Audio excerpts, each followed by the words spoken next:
प्रेम प्रसंग के शक में कराया गया ब्यूटिशियन पर एसिड अटैक। पटना जिले के मोकामा में हुए एसिड अटैक मामले का पुलिस ने उद्भेदन कर लिया है। मोकामा थाना पुलिस ने इस सनसनीखेज वारदात में शामिल दोनों महिला आरोपियों को गिरफ्तार कर लिया है। साथ ही घटना में इस्तेमाल की गई मोटरसाइकिल और अन्य सामान भी बरामद किए गए। घटना 21 दिसंबर की शाम की है, जब पीड़िता सुषमा कुमारी अपने ब्यूटी पार्लर दुकान बंद कर लौट रही थी। इसी दौरान बाइक सवार आरोपियों ने उन पर एसिड फेंक दिया, जिससे वह गंभीर रूप से झुलस गई।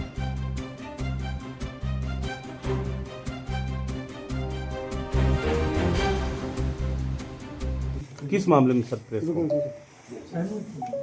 ये मोकामा थाना अंतर्गत 21/12 को संध्या लगभग 6:30-7 बजे के आसपास में एक जो एसिड अटैक वाली जो घटना हुई थी, जिसके बारे में पहले भी आप लोगों को सूचित किया गया था, आप लोग के माध्यम से इसको प्रसारित किया गया था।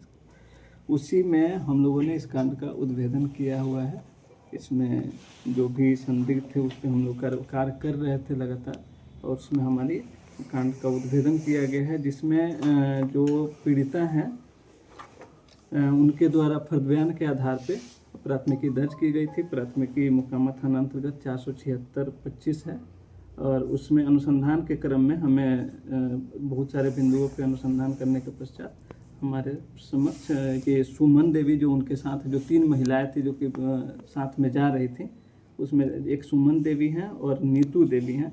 ये दोनों महिलाओं के द्वारा ही एक पूर्व की घटना को लेकर एक षड्यंत्र के तहत ये घटना कारित करवाया गया है, जिसमें जो नीतू देवी हैं, ये इनका पूर्व में जो कि फर्द बयान के द्वारा भी पीड़िता द्वारा बताया गया है, और अनुसंधान में ये चीज़ स्पष्ट हुई है कि नीतू देवी का पीड़िता के साथ पूर्व में एक विवाद हुआ था। विवाद का कारण ये स्पष्ट हुआ है कि जो नीतू देवी हैं, जिनका पति कुंदन मिश्रा हैं, जो डाकबंगला रोड मोकामा के हैं, इनको लगातार शक होता था अपने पति पे कि इनके पति का अवैध संबंध का ये जो पीड़िता है नीतू देवी, पीड़िता हैं सुषमा गुप्ता, इनके साथ इनको अवैध संबंध का लगातार आशंका होता था। इसी को लेके ये नीतू देवी ये अपने पति के साथ एक दो बार विवाद भी हुआ था इनका, और इसको लेके पूर्व में भी नीतू देवी और सुषमा देवी के बीच में एक बार एक छोटी बहुत इस तरह की घटनाएं भी हुई थी। इधर रिसेंट में नीतू देवी अपने सहयोगी सुमन देवी, जो उनके यहाँ वो कपड़ा साफ करने और मेड के रूप में काम करती है, उनके साथ उनके सहयोग से एक षड्यंत्र की बनाया जाता है, जिसमें जो बाइक से 2 अज्ञात लोग आए थे, उसमें से पहचान हो चुकी है। एक का जो बाढ़ थाना अंतर्गत मोहम्मद एहसान है, उनके संपर्क में आई, और उनके माध्यम से ये घटना को कारित करवाने के लिए ये सारा चीज़ रचा गया था षड्यंत्र। तो क्या पैसे पे आए थे सर वो जो एसिड फेंके थे लड़का 2? ये बाइक से आए थे दोनों, और वो इन दोनों के बीच में लगातार बात हो रहा था। जो घटना कारित करवाने वाली नीतू देवी हैं, वो एमडी एहसान के संपर्क में थी। फ़ोन के माध्यम से हम लोगों ने जब उसका सारा सीडीआर और अन्य विश्लेषण किया, तो ये दोनों लोग लगातार घटना के समय तक संपर्क में रहे हैं, और वो घटना कारित करवाने के लिए, जैसे कि हमने इस घटना में जब्ती के रूप में लगभग 97,000 रुपीज़ हमें जब्त हुआ है, और 3 मोबाइल पीस भी बरामद हुआ है, और एक मोटरसाइकिल बरामद हुआ है, जब्ती सूचियाँ, और हेलमेट लगा हुआ है। और घटना जो कारित करने वाला जो एमडी एहसान है, उसके घर पे हमने जब छापेमारी की थी, तो उनके यहाँ से हमें कपड़ा बरामद हुआ, और उस कपड़ा पे एसिड से जला हुआ वो कपड़ा उनके शरीर से जो वो घटना कारित करने में यूज किया गया था, वो हमें बरामद हुआ है। ये सारी चीज़ें हमें इसमें जो वो एसिड यूज हुआ है उससे संबंधित भी हमें एक बोतल बरामद हुआ है, वो शीशे का बोतल है।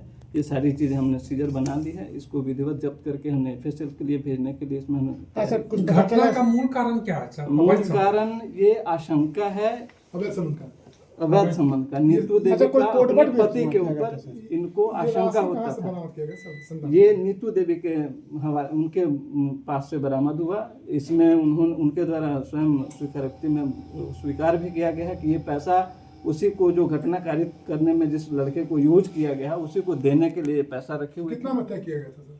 अब ये तय अभी हमें बरामद हुआ है 97,000 रुपीज, बाकी वो स्पष्ट नहीं बता रहे हैं कि कितना उन्होंने तय कोई किया। कोडवर्ड का भी इस्तेमाल किया गया था इसमें से?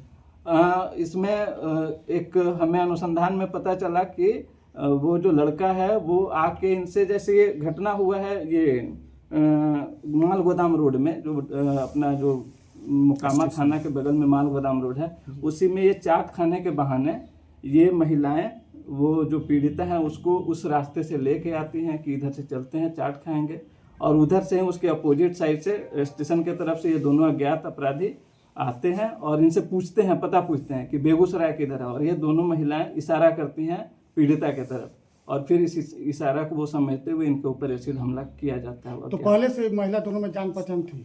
हाँ, ये पहले से परिचित हैं, चूंकि ये ब्यूटिशियन थी, तो इनके यहाँ इनका अपना जाती थी, ब्यूटिशियन पर्पज से भी जाती थी, और पहले से एक छोटा सा बीच में विवाद हुआ था, बीच में इनके बीच में संबंध अभी नहीं, बीच में संबंध ब्रेक हो गया था, लेकिन फिर पुनः पिछले 4-5 महीने से ये लोग आपस में आना जाना इनका शुरू हो गया था। पीड़िता का क्या स्थिति है सर? पीड़िता का सामान्य है, वो डेंजर, कोई डेंजर नहीं है। पिछले कॉन्फ्रेंस में भी हमने स्पष्ट किया था, क्योंकि जो एसिड यूज हुआ है वो डाइल्यूटेड है, कंसंट्रेटेड नहीं है, तो उस तरह का बर्न नहीं है, सामान्य सा। कुल कितनी गिरफ्तारी हुई सर? अभी हमारे पास गिरफ्तारी के रूप में 2 महिलाएं गिरफ्तार हुई हैं, और हमें पहचान हो चुका है, जो बाइक पे जो अज्ञात जो थे उसमें से पहचान हो चुका है, एक जो हम बता रहे थे अभी जो मोहम्मद एहसान है, और एक और जो पीछे जो बाइक पे बैठा हुआ था उसकी पहचान के लिए और उस पर हम लोग छापेमारी के लिए अभी प्रयासरत हैं। ये अभी हमारा अनुसंधान इस पर चल रहा है। जी सर, धन्यवाद।